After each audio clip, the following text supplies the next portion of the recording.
La technologie va-t-elle nous piquer nos boulots? C'est la grande angoisse de notre époque. Mais ce qui est fascinant, c'est que cette peur, elle n'est pas nouvelle du tout. C'est une histoire qui se répète depuis plus de 300 ans. Alors aujourd'hui, on va plonger dans cette relation, disons, compliquée entre la technologie et le travail. L'automatisation, l'intelligence artificielle, les robots, c'est une question qui pèse lourd en ce moment. C'est clair, on a vraiment ce sentiment d'être à l'aube d'un bouleversement, peut-être même sans précédent. Et c'est là que ça devient vraiment intéressant. Cette angoisse est tout sauf nouvelle. En réalité, on pourrait la voir comme une sorte de tempête. Une tempête qui revient encore, et que nos sociétés ont déjà affrontée plusieurs fois. Et c'est ça la clé. Pour bien comprendre ce qui nous arrive aujourd'hui, il faut faire un petit voyage dans le temps. Alors, première partie, la technologie, cette éternelle question. Avant d'aller plus loin, il faut qu'on soit bien d'accord sur de quoi on parle. C'est quoi, au juste, la technologie? Ce qui est assez fou, c'est que pendant des siècles, même les experts ont eu du mal à mettre le doigt dessus. Pour beaucoup, c'était une espèce de boîte noire. On voyait bien ce qui en sortait, les conséquences sur la société, mais ce qui se passait à l'intérieur, le moteur même du changement, ça restait un vrai mystère. Pour nous aider à y voir plus clair, on va utiliser un concept super utile, le système technique. Il faut imaginer ça comme l'ADN d'une époque. Chaque période a son propre ADN, une source d'énergie principale, des matériaux dominants et une façon d'organiser la production. C'est ce trio qui définit les règles du jeu pour toute une ère.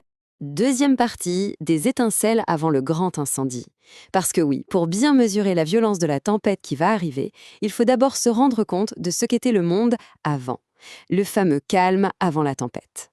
Attention, ça ne veut pas dire qu'il ne se passait rien avant la révolution industrielle, loin de là. Le progrès était bien réel. On améliorait l'agriculture, on construisait des moulins, on inventait de nouveaux bateaux. Mais, et ça c'est le point absolument crucial, tout ça se diffusait à un rythme très très lent. Une innovation mettait des décennies, parfois des siècles à se répandre. Et ça changeait tout. La société avait le temps de digérer le changement, de s'adapter en douceur, sans grand choc. Troisième partie, la première tempête industrielle. Et là, tout bascule. Le rythme s'accélère brutalement. La première grande déferlante technologique s'abat sur le monde, en commençant par la Grande-Bretagne. C'est la fameuse révolution industrielle. Prenons un exemple concret, le textile. En 1733, un certain Kay invente la navette volante. Super, ça permet de tisser beaucoup plus vite. Sauf que ça crée un énorme bouchon juste avant. On n'arrivait plus à produire assez de fils pour alimenter ces nouvelles machines. Il a fallu attendre presque 40 ans pour que d'autres innovations, comme la spinning jenny, débloquent la situation. C'est la preuve parfaite qu'entre une invention et son impact réel sur l'économie, il peut se passer un temps fou. Là, on n'est plus dans un petit ajustement. C'est une rupture totale de paradigme, un changement complet de système technique. On passe de l'ancien monde, celui de l'eau et du bois, limité par la géographie, au nouveau monde, celui du charbon, de la vapeur et du fer. Et là, la seule limite, c'est la quantité de charbon qu'on peut extraire. L'échelle de la production, elle explose, tout simplement. Et cette nouvelle puissance, elle a un double visage. C'est le grand paradoxe de cette époque. D'un côté, une création de richesse nationale absolument phénoménale, et de l'autre, pour une immense partie de la population, c'est une misère noire, avec des conditions de travail et de vie cauchemardesques. Pour se faire une idée de l'ampleur du boom, accrochez-vous. En 50 ans à peine, la part du coton dans les exportations britanniques a bondi de 3900%. Ce n'est pas une multiplication par 2 ou par 10, c'est par 40. C'est juste délirant. Voilà pour les chiffres. Mais derrière ce chiffre vertigineux, il y a une réalité humaine absolument terrible. Cette citation de Marx, elle est glaçante et elle nous rappelle brutalement le coût social de cette première tempête. Le progrès pour la nation ne voulait absolument pas dire le progrès pour tout le monde. Loin, très loin de là. Quatrième partie, l'âge de la production de masse. Allez, on avance dans le temps. Une deuxième grande vague se prépare. Et c'est celle-ci qui, après une transition longue et violente, va finalement amener une prospérité beaucoup plus large. On change encore de système technique. Cette fois, les stars, ce sont l'électricité et le pétrole. Ça donne naissance à de nouvelles industries géantes comme l'automobile ou la chimie. Mais la vraie révolution dans la révolution, c'est l'organisation du travail, le taylorisme, le travail à la chaîne, bref, l'ère de la production de masse. Attention, ça ne s'est pas fait en un jour. Il a fallu des décennies de chaos. 2 guerres mondiales, la crise de 29, rien que ça, pour que ce système trouve enfin son rythme de croisière. Et ce rythme, ce sont les 30 Glorieuses. Pour la première fois de l'histoire, la croissance économique se traduit par une amélioration spectaculaire et générale du niveau de vie en Occident. Mais voilà, les belles histoires ont souvent une fin.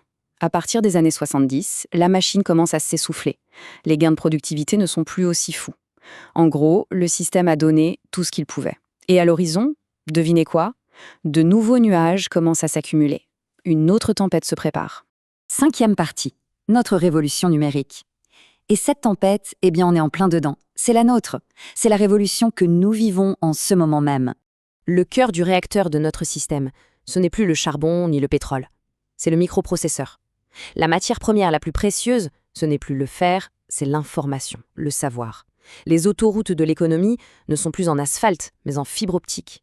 Et on passe de l'ère du « tout le monde a la même chose » à celle de la personnalisation à outrance. 6e et dernière partie, traverser la tempête.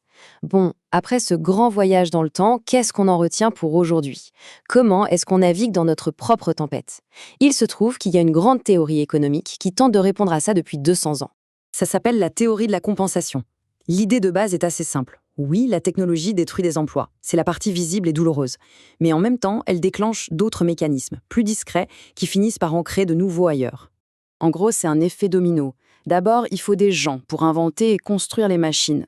Ensuite, comme les produits deviennent moins chers, on a plus d'argent pour acheter autre chose, ce qui crée de l'activité ailleurs. Les profits sont réinvestis et créent de nouvelles entreprises. Et enfin, le plus fou, des secteurs entiers, totalement inimaginables avant, apparaissent de nulle part. Mais, et c'est un mais énorme, il ne faut pas être naïf. Ce processus n'a rien de magique ou d'indolore. Dès 1821, l'économiste David Ricardo l'admettait lui-même, quand les travailleurs disent que les machines leur font du mal à court terme, ils ont raison. Ce n'est pas juste une impression. Même si l'économie finit par s'équilibrer, la transition, elle, a un vrai coût humain. Et tout ça nous ramène finalement à notre point de départ.